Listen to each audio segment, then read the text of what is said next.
नमस्कार। देखिए, आज हम डिस्कस करेंगे 15 दिसंबर का द हिंदू न्यूज़पेपर और पीआईबी का इंपॉर्टेंट करंट अफेयर्स। देखिए, हमारा करंट अफेयर सब एग्जाम के लिए काम का रहता है। फ्री में पीडीएफ टेलीग्राम चैनल पे अवेलेबल होती है।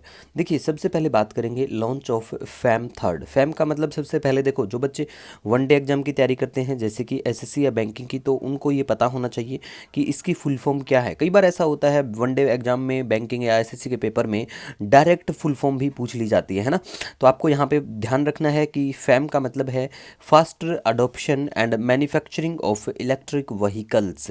कौन से मंत्रालय के अंतर्गत आता है? ये मिनिस्ट्री ऑफ हैवी इंडस्ट्रीज के अंडर में आता है और इनकी एक स्कीम भी है, प्रधानमंत्री E drive scheme, that is electronic drive revolution in innovative vehicle enhancement scheme. ठीक है।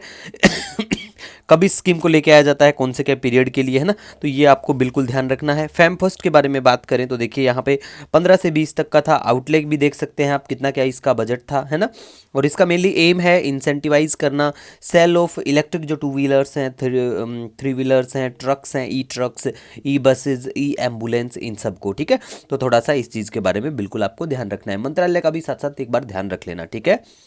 इसके बाद में गाइज हम बात करेंगे नेताजी सुभाष चंद्र बोस इंटरनेशनल एयरपोर्ट के बारे में। ये एयरपोर्ट कोलकाता में है। जगह का नाम याद रखो, पूछ लेते हैं कई बार।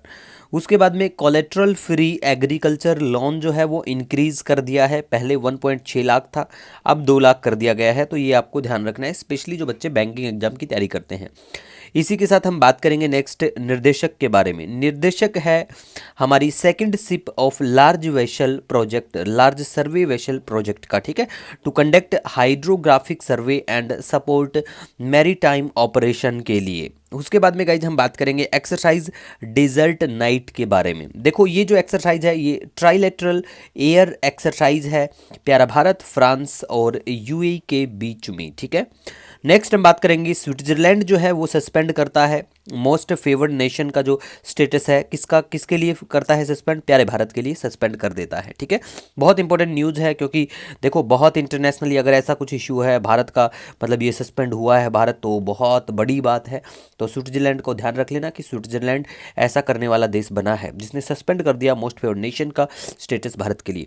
उसके बाद में गाइज हम बात करेंगे एशियन डेवलपमेंट बैंक के बारे में। देखो, ये बैंक के बारे में पहले जो बेसिक इन्फॉर्मेशन है स्टैटिक पोर्शन की अगर हम बात करें तो पहले बहुत बार डिस्कस कर चुके हैं।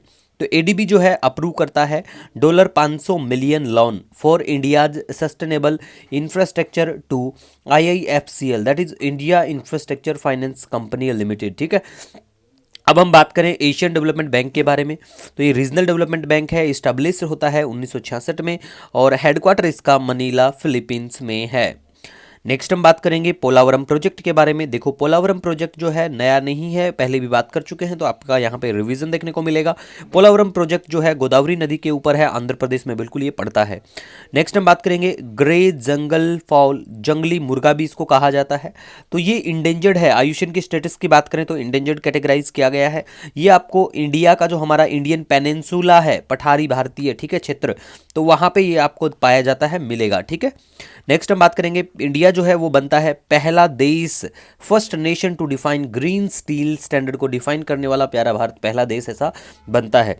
अब अगर हम बात करें steel produce with CO2 emission of less than 2.2 ton per ton of finished steel. ठीक है। तो ये आपको ध्यान रखना है। उसके बाद में ये जो वास्प की स्पीसीज है, रेयर स्पीसीज हैं, तो ये कुछ इतना काम का इतना नहीं है। ठीक है। लेकिन आपको ध्यान रखना है यूरोपियन स्पेस एजेंसी का इन्विजन मिशन जो स्टडी करेगा वेनस की, इसको लॉन्च करने की बात है, 2031 तक लॉन्च किया जाएगा। लेकिन बस याद रख लेना कि ये जो मिशन है ये किसका है, कौन सी एजेंसी का है और ये किसकी स्टडी करेगा, ये एग्जाम के लिए काम का बनता है। ठीक है। साथ साथ आर्कटिक का फर्स्ट आइस फ्री डे, ठीक है, Arctic's first ice free day by 2030 तक का, इतना कुछ काम का बिल्कुल ये भी नहीं है। उसके बाद में हम बात करेंगे Asia Pacific awards for cultural heritage conservation award के बारे में बात करेंगे। ठीक है। कौन लेके आता है, सबसे पहली बात तो ये रहती है इस अवार्ड को कौन लेके आया जाता है, किसके द्वारा ये अवार्ड लेके आया जाता है, ठीक है। उसके बाद में गाइज हम बात करेंगे यहाँ पे देखो बिरहिर ट्राइब के बारे में। बिरहिर जनजाति के जो लोग हैं वो आपको झारखंड में नजर आएंगे। ये एक पार्टिकुलरली वनरेबल ट्राइबल ग्रुप है, लार्जेस्ट ओपियम, ठीक है, ग्रुप है ये, तो ये थोड़ा सा ध्यान रख लेना आप। दूसरा मैंने यहाँ पे मार्क कर दिया इसी के साथ में, लेकिन ये बिल्कुल डिफरेंट है, इसको पीडीएफ में मैं बिल्कुल डिफरेंट कर दूंगा यहाँ पे, कि गोल्डन ट्राइंगल जो है ये जो एरिया पड़ता है ये लार्जेस्ट ओपियम प्रोड्यूसिंग एरिया है वर्ल्ड का, जिसमें थाईलैंड, लाओस और म्यांमार जैसे नाम के देश आते हैं, ठीक है। उसके बाद में हम बात करेंगे थाईलैंड जो है वो इंट्रोड्यूस करता है e visa for Indian passport holders के लिए। E visa system introduce by government of India in 2014, ठीक है, तो ये भी आपको थोड़ा सा ध्यान रखना है।